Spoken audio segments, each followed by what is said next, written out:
Hey guys, I'm gonna give me back here from the video, guys. Today we're looking at my wide receiver rankings for DFS going into this upcoming weekend. Obviously, this is for the main slate, so this does not include Thursday night, Monday night, or Sunday night.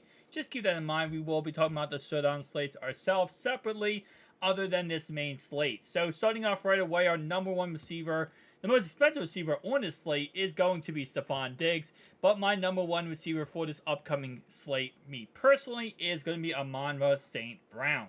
I think he has the highest upside here. He's not going to be the chalkiest player on the slate. He is going to be 70% owned based on my usage charts, which again, like I said, is still up there. That's still going to be a very chalky play. But the chalkiest plays of the slate, in my opinion, are going to be Brandon Ayuk.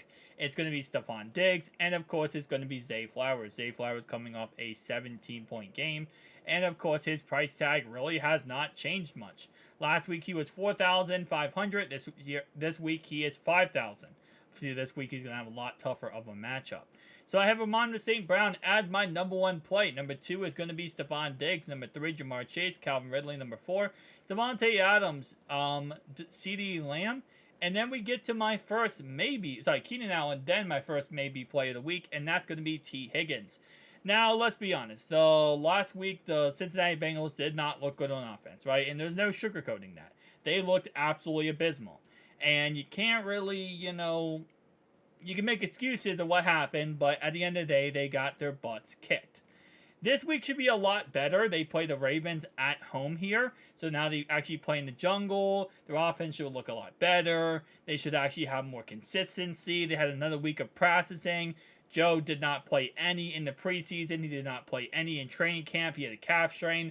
Again, like I said, there's so many different things. This should look a lot better. Now, the recent reports is it might rain during this game, which we already know that's a problem because it rained like a monsoon in Cleveland and the Bengals could not move the ball. That's why I have him as a maybe. And that's why I have a lot of this Bengals offense outside of Jamar Chase as a maybe because we don't know how this game's going to go, right? And if the weather report gets worse and worse and it's more about it's going to rain and really just be an absolute mess, the less and less I want to go for this, Jamar Chase, T. Higgins stack with Joe Burrow even more and more. But at this moment in time, the weather looks like it will be drizzling, nothing crazy, so he is going to be a maybe for that said reason. Now, I do have Brandon Ayuk here as a yes. I will say, though, if you are going to use him because, listen, at the end of the day, he's 5,800. He has a lot of potential this week going against the Rams to go freaking off again. He's going to be 90% usage. So you're going to have to diversify your lineup extremely. And using players I like to use normally like Zay Flowers is not going to work this week. Because a lot of people are going to try to stack up the receivers with Zay Flowers, Brandon Ayuk, and then get back with Christian McCaffrey and then try to work like that. And that's going to be the chalkiest lineup of the week. So if you are going to use Brandon Ayuk, I recommend using someone maybe a little bit farther down this list here. Like, I'm thinking who I would go with this week. Maybe Mike Williams. Because there's going to be a lot of people this week who are off of him because last week they expected him to do great in that Miami Dolphins game.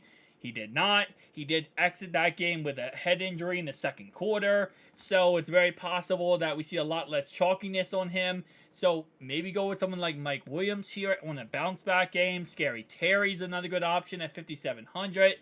All of these guys are definitely, decent options. But again, like I said, Brandon Ayuk is going to be so expensive that I almost to a point where I'm not, avoiding him, but I kind of don't want to utilize him that much just because of how chalky he's going to be this upcoming week. My next maybes are going to be Deebo Samuel and DK Metcalf. I'm excited to see how Seattle can play this week. I'm excited to see how they bounce back after that awful performance versus the LA Rams. And I think they will bounce back. I want to stress this enough, but I can't stress this enough by saying I do believe they will bounce back. But I'm going to be interested to see how they bounce back and how effectively they bounce back.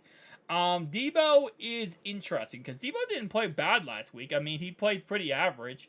For his price tag, it definitely was not good. He only scored 11.3 points. So for his price tag last week was not really that great. This week he has $5,600 price tag, which again, I really do like. He gets the Rams this week. Should be a lot better of a matchup than the Steelers.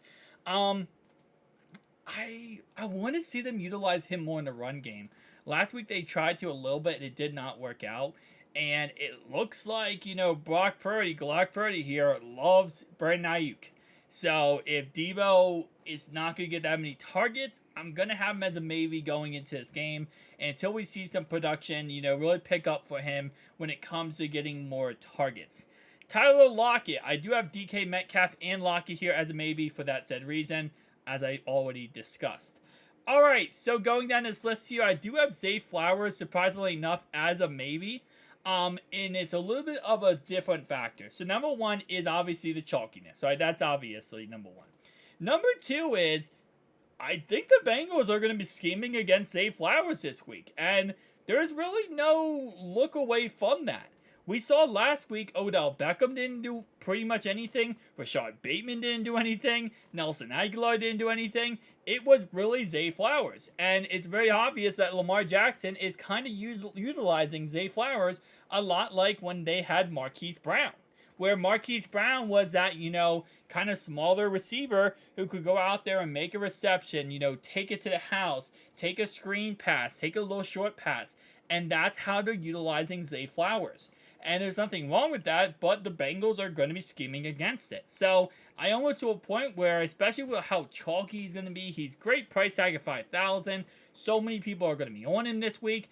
I kind of want to get off of him. And usually whenever there's a lot of heat on one player, I just say, hey, listen, it's not worth it. It's not worth it to go after him. I know Gus Bus is already going to be heat on him. Justice Hill because of J.K. Dobbins' injury. I'm going to take a step back. Some other players I like going down this list here. And again, I have a lot of maybes. A lot of maybes here and a lot of no's too. But I know Michael Pittman, I have him at 70 percentile this week. He's going to be overutilized. A lot of people are going to be going after him after his crazy week last week. I don't think he's going to recreate that week. I think he's going to have a pretty good week. I have him scheduled here for 18 points. But I don't think he's going to have as good of a week as he did last week. Now, he is, again, another player who is a little bit more expensive. 6,300 here. So, the odds makers are doing this correctly. He had a great week. So they're going to go ahead and bump up his price tag a tad bit. He has a good name recognition. Bump up his price tag. So, yeah, that's that. DeAndre Hopkins, I have as a yes. And this might be surprising. Now, he does play the Chargers, and the Chargers showed me one thing last week. They cannot stop the pass. So I don't think Tannehill is going to go out this week and throw 16 touchdowns. I really do like Derrick Henry. But I think DeAndre is going to bounce back. And I think he's going to really show this week that he has, he's still got it. And I think he's going to go off this week.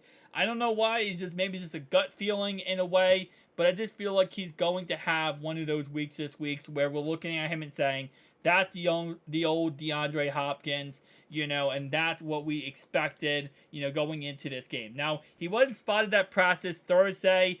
He also didn't practice Wednesday. So, again, he's another player you got to keep an eye on. If he doesn't practice Friday, then that means Treylon Burks is going straight up this list, and he's going to be really skyrocketing up this list.